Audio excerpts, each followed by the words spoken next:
प्रधानमंत्री विद्या लक्ष्मी योजना अभी काफी चर्चा में बनी हुई है, क्योंकि कल 6 नवंबर 2024 को केंद्रीय मंत्रिमंडल ने इसके बारे में कुछ फैसले लिए हैं।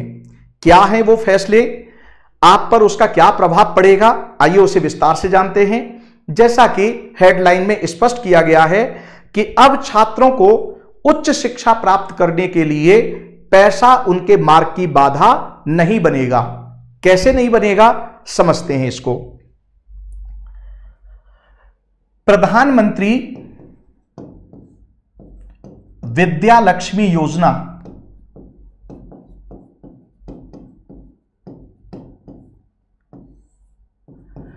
केंद्र सरकार की एक बहुत ही सूझबूझ के साथ दी गई योजना है।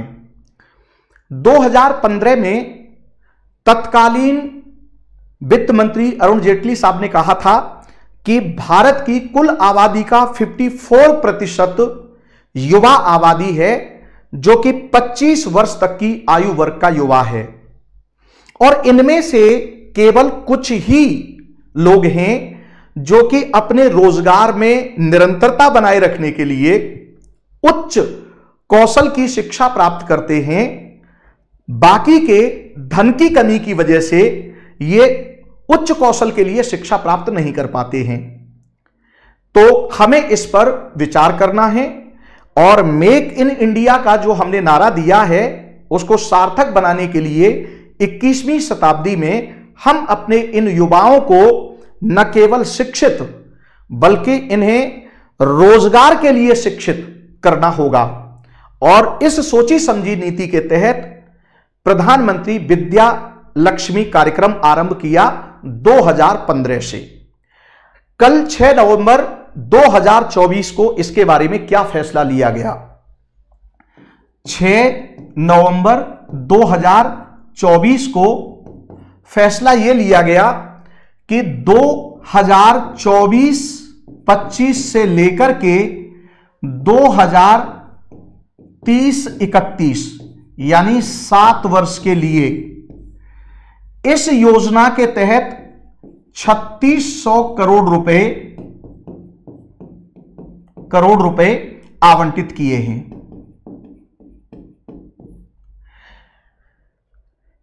पहली बात तो यह है। दूसरी बात क्या है, दूसरी बात यह है कि 10 लाख रुपए तक ऋण के लिए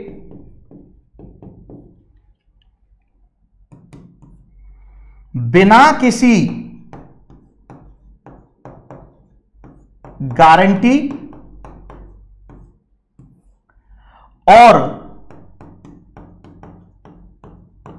बिना किसी गिरवी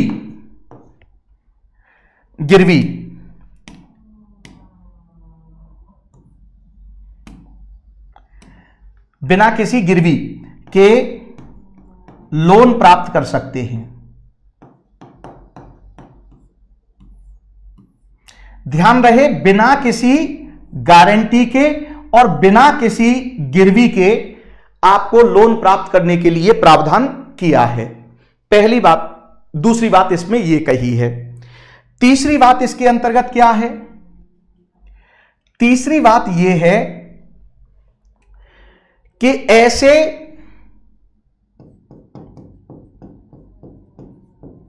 परिवारों के 1 लाख छात्रों को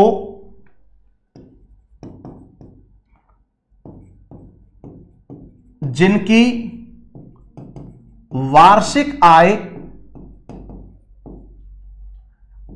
8 लाख तक है, यानी ऐसे परिवार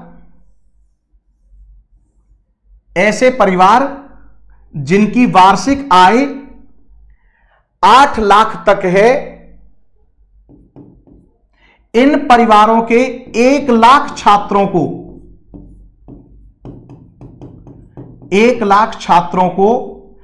3% की ब्याज सब्सिडी दी जाएगी।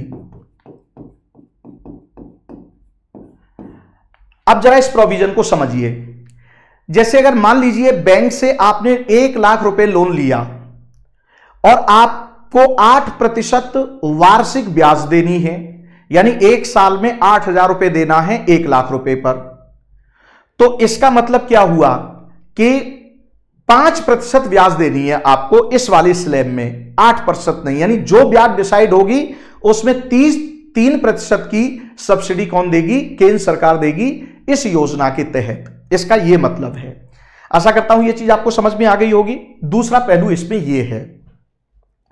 अब ध्यान से समझने वाली बात क्या है? चौथा पहलू, क्या इस योजना के तहत प्रत्येक उच्च शिक्षा प्राप्त करने वाला स्टूडेंट लोन प्राप्त कर सकता है?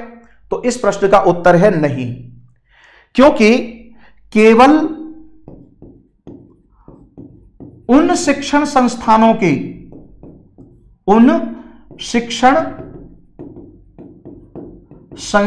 के छात्र ही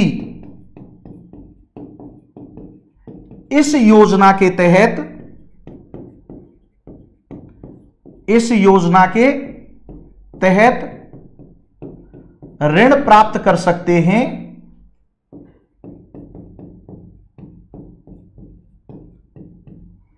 कौन से संस्थान?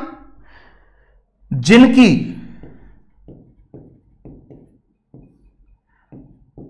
Ranking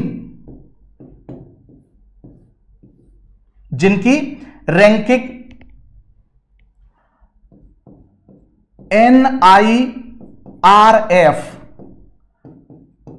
national institution ranking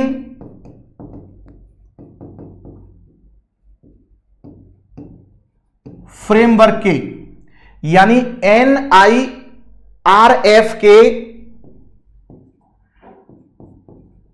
top 100 में है, चाहे वो सरकारी हो या निजी हो, यानी टॉप 100 में है, तो आप अगर उन इंस्टीट्यूशन में आप पढ़ रहे हैं तो आप इस योजना के तहत लोन प्राप्त कर सकते हैं। इसके अलावा 101 से लेकर के 200वीं रैंक तक आने वाले ऐसे शिक्षण संस्थान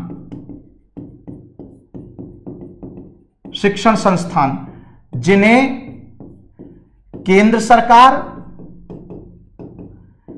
या राज्य सरकार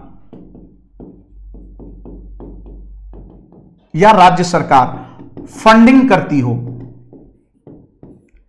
यानी केंद्र सरकार या राज्य सरकार के फंड से चलने वाले ऐसे शिक्षण संस्थान जो NIRF की सूची में 101 से लेकर के 200वीं रैंक के बीच आते हैं, तो उनके भी स्टूडेंट इस योजना के तहत लोन प्राप्त कर सकते हैं। यानी टॉप क्लास के उच्च शिक्षण संस्थानों में पढ़ने वाले स्टूडेंट ही इस योजना का लाभ उठा सकते हैं। इसमें जो आपको लोन लिया गया लोन है उसे अदा करने के लिए आपको 1 वर्ष से लेकर के 12 वर्ष तक का समय दिया जाता है। बहुत ही आसान किस्तों में आप मासिक उसको दे सकते हैं। अगर जैसे मान लीजिए आपने 1 लाख रुपए लोन लिया है और 8% की ब्याज दर आपकी डिसाइड हुई है या 9% की हुई है, या देख लेते हैं कि आपका प्रोफाइल क्या है, उस हिसाब से मान लीजिए 10% का हुआ, तो सामान्यतः 8% होता है। 8% ब्याज दर पर अगर डिसाइड हुआ है आपका लोन, तो 1 साल में आपको 8,000 रुपए ही तो ब्याज देना है, और 12 साल के लिए आपने लॉगिंग पीरियड कर दिया, तो 1 लाख रुपए को 12 साल में आप चुकाएंगे। प्रति महीने 1,000 रुपए, कुछ 1,000 से कुछ बढ़ करके आएगी, आपको चुकाना है। तो 1,55,000 के आसपास आपको देना है 12 साल में, यानी 1 लाख रुपए का 12 साल में सिर्फ 55,000 रुपए ब्याज देना है।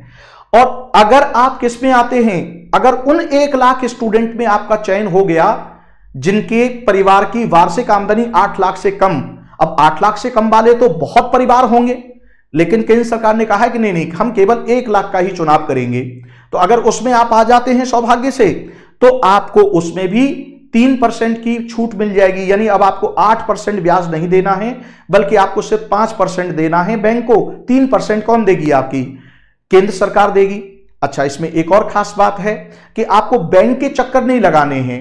इसके लिए एक पोर्टल बनाया हुआ है। उस पोर्टल पर आप जैसे ही आप उसको लॉगिन करेंगे और वहां आप जाएंगे, तो उसमें इंफॉर्मेशन आप देते चले जाइए।